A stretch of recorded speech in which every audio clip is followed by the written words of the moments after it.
Sarsma Kungur, long live! Long live! Long live! Sarsma Kungur, long live! Long live! Long live! Jai Purari Re! Jai! Jai Purari Re! Jai! Jai Purari Re! Jai! No Bodoland, no! No rest! No rest! Long live! Long live! Long live! 드니양 그단 델리니프라이 보돌니 헤드쿼터 코르드롱 수휘베 라스는 트렌정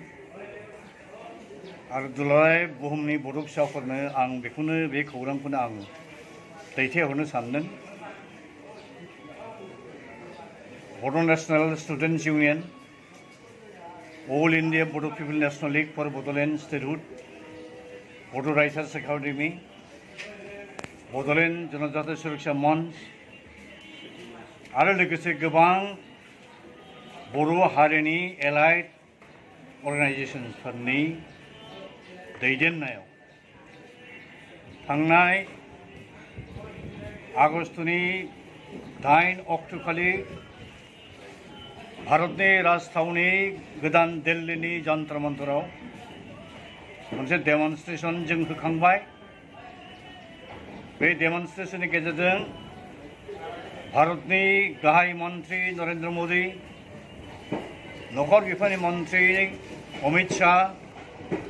आरो गोदानै सायख'जानाय भारतनि president Draupadi Murmu बिथांमोननिसिम रेफारेन्डाम जों already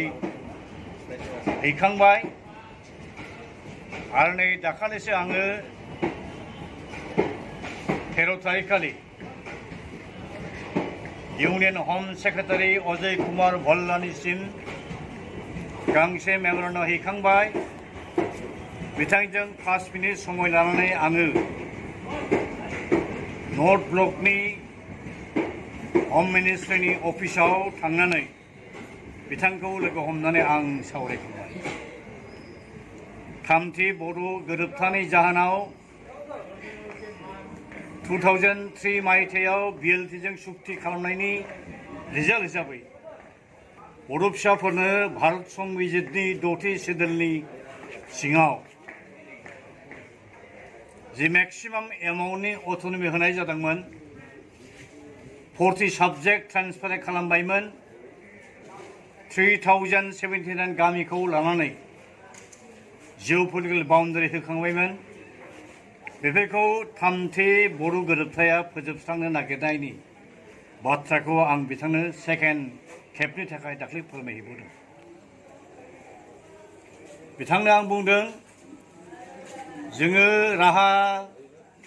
गोमानानै आलादा बड'लेण्ड हादरनि डिमान्डखौ जों revive खालामफिननांबाय आरो बेनि थाखाय सोमावसारनायखौ जों जुरिफिनबाय बिथाङा अब्ला बुंदोंमोन मैया दाख्लैसो गोदान मोनसे गोरोबथा जालांदों आरो मानि आलादा बड'लेण्ड हादरनि सोमावसारनायखौ नोंथांमोना जुरिफिनदों अब्ला आं बिथांखौ बुंबाय 2020नि 17 फेब्रुवारियाव थामहिनबा थामथि एकर्ड खालामखांनायनि नैथि दानावनो नोंथांखौ आं लोगो हमनानै बे गोदान एकर्डनि जेसेबां लुपहल्स डेट्रिमेन्टेल क्लजेस बेफोरनि नेगेटिभ इम्पेक्ट एन्ड इफेक्ट्सफोरखौ नोंथांनो आं फोरमायखाफैदोंमोन नाथाय नोंथांमोना जेरैबायदि रेसपन्स होनांगौ होआखै जायनि जाहोनाव दिनै बे बोसोरनै सम बारलांनायनि उनाव जों आलादा हादरनि सोमावसारनायखौ जों जागायनो गोनां जाबाय बिथाङा आंनाव सोंदों मा जाहोन आं बे थामथि बर' गोरोबथाया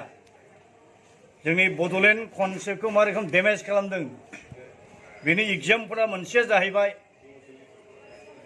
जे जोंनि मोनखानाय बड'लेण्डनि बाउन्डारिखौ फोजोबस्रांनो थाखाय गोदानै बाउन्डारि कमिसन दाबाय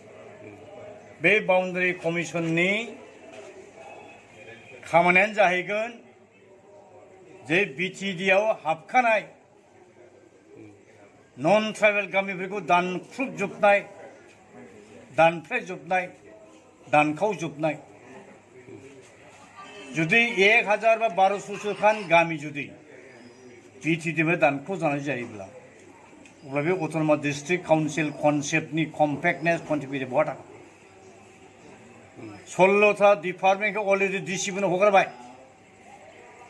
आरो एन्टायार बड'लेण्ड टेरिटरियेल काउन्सिलनि जि पावार एन्ड फांसन बेखौबो लांफिनजोब्बाय आरो एसे हल बिटिसिखौ कन्ट्रल खालामनो थाखाय अभार पावार अभार रुल खालामनो थाखाय गोदान मोनसे डिपार्टमेन्ट खुलिबावबाय जायनि मुंखौनो दोनदों बड'लेण्ड वेलफेयार डिपार्टमेन्ट आरो बे बड'लेण्ड वेलफेयार डिपार्टमेन्टनो 10टा ओरैबायदि मेन्डेट पावार होबावबाय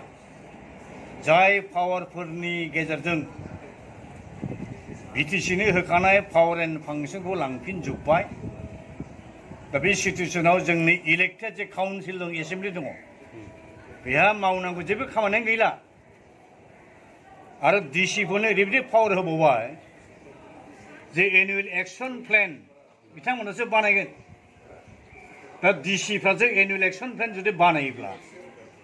जोंनि इलेक्टेड बिटिसिनि जि एसेम्बलि जि गभर्नमेन्ट जि एक्जिकिउटिभ काउन्सिल जि इएमफोर दं एमसिडिफोर दं बिसोर मा खामानि थाबावगोन दा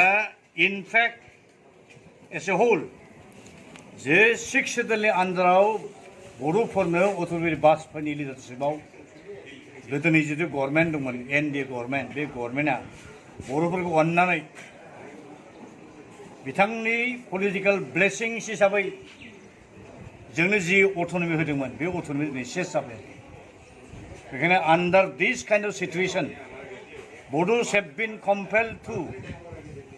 resume the suspended Bodoland mass movement बिनि बादै जेबो राहा गैया होननानै बिथांनो आं फोरमायदों आरो बिथाङा नायनोसो होनदों बिथाङा बुंदों बेबायदि सिटुएसनाव जों फिल खालामो जे बड'लेण्ड स्टेटहुड इस्युनि सायाव आरो माखासे मोनथाम जोंहा दाबि दंदेरबावो बे दाबि मोनब्रैनि सायाव